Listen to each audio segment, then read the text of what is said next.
भारत को कभी सोने की चिड़िया कहा जाता था।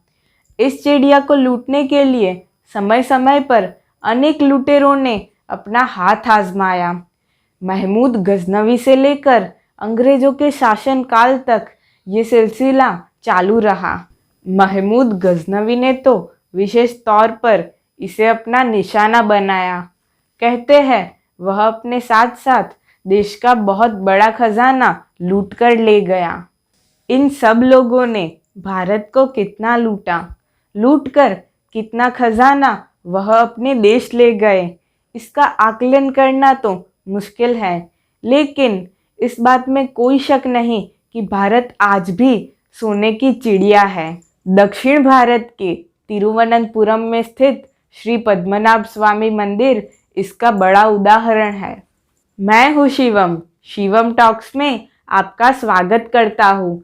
घूम लो दुनिया सारी सीरीज को आगे बढ़ाते हुए आज मैं श्री पद्मनाभ स्वामी मंदिर की ऐतिहासिक, रोचक और रहस्यमय कहानी को आपके सामने प्रस्तुत करता हूँ। मैं बताऊंगा कि छठे दरवाजे के पीछे आखिर क्या छिपा है। तो चलिए जानते हैं।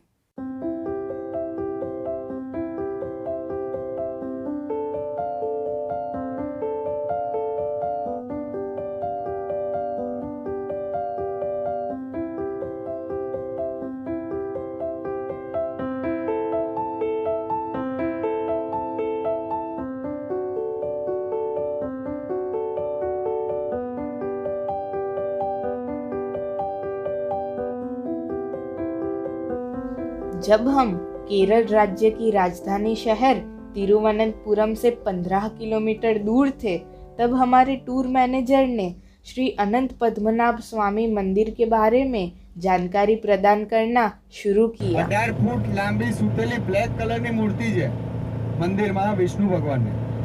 यह मंदिर भारत में सबसे महत्वपूर्ण वैष्णव मंदिरों में से एक है।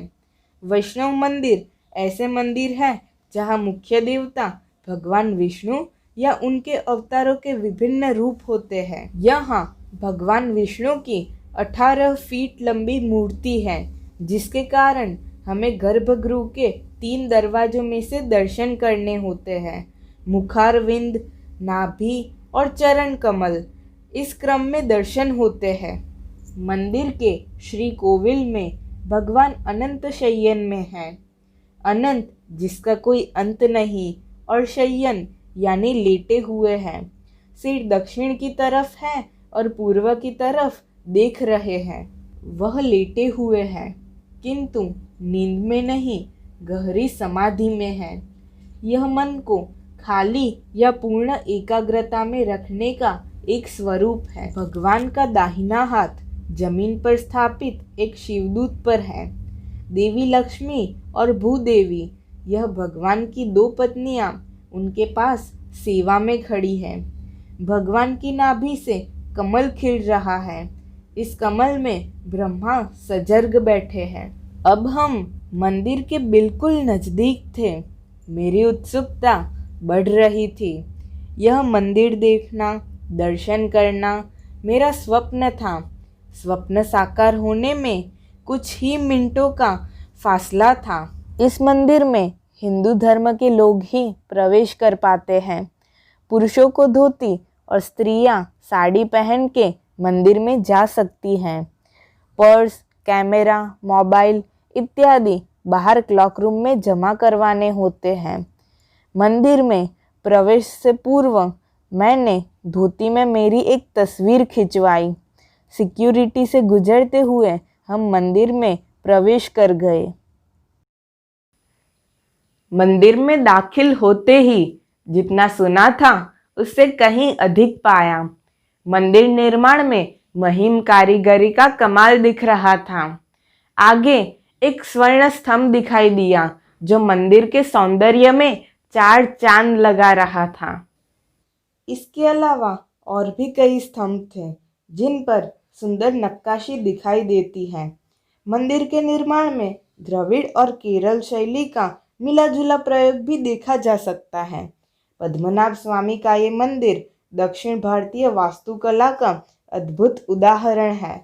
पूरा मंदिर 7 मंजिला ऊंचा है। मान्यता है कि सबसे पहले इसी स्थान से भगवान विष्णु की प्रतिमा प्राप्त हुई थी, जिसके बाद यहीं पर पद्मनाभ मंदिर का निर्माण करवाया गया। इतना ही नहीं, तिरुवनंतपुरम का नाम भगवान के अनंत नामक नाग के नाम पर से ही रखा गया है। मंदिर को देखते देखते हम आ गए मंदिर के गर्भगृह में, जहाँ भगवान विष्णु की विशाल मूर्ति विराजमान है, जो शेषनाग पर शयन मुद्रा में है। इसी मुद्रा के कारण इसे पद्मनाभ कहा गया है। मैंने श्रद्धापूर्वक भगवान के दर्शन किए और प्रार्थना भी की। मैं जहाँ खड़ा था उसके बिल्कुल नीचे एक बड़ा तहखाना था, जिसमें दुनिया का सबसे बड़ा खजाना रखा था। यह सुनी हुई बातों से आज मेरी प्रत्यक्ष मुलाकात थी। मेरा मन, मेरा दिल इससे बहुत रोमांचित थे। कहते हैं यह खजाना छोटा मोटा नहीं, यह खजाना इतना बड़ा है कि भारत की पूरी अर्थव्यवस्था को एक बार नहीं अनेक बार बदलने की क्षमता रखने वाला है। समझने के लिए हम इस खजाने के मूल्य से स्विट्जरलैंड और सिंगापुर जैसे देश खरीद सकते हैं। लेकिन प्रश्न ये होता है कि इतनी अथाग संपत्ति मंदिर के तहखाने में आई कहाँ से?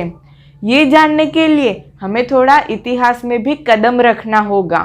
हम ये कदम रखेंगे ज़रूर, लेकिन पद्मनाभ स्वामी हिस्ट्री एंड मिस्ट्री के 2nd एपिसोड में। तब तक के लिए मुझे इजाज़त दीजिए। Good bye.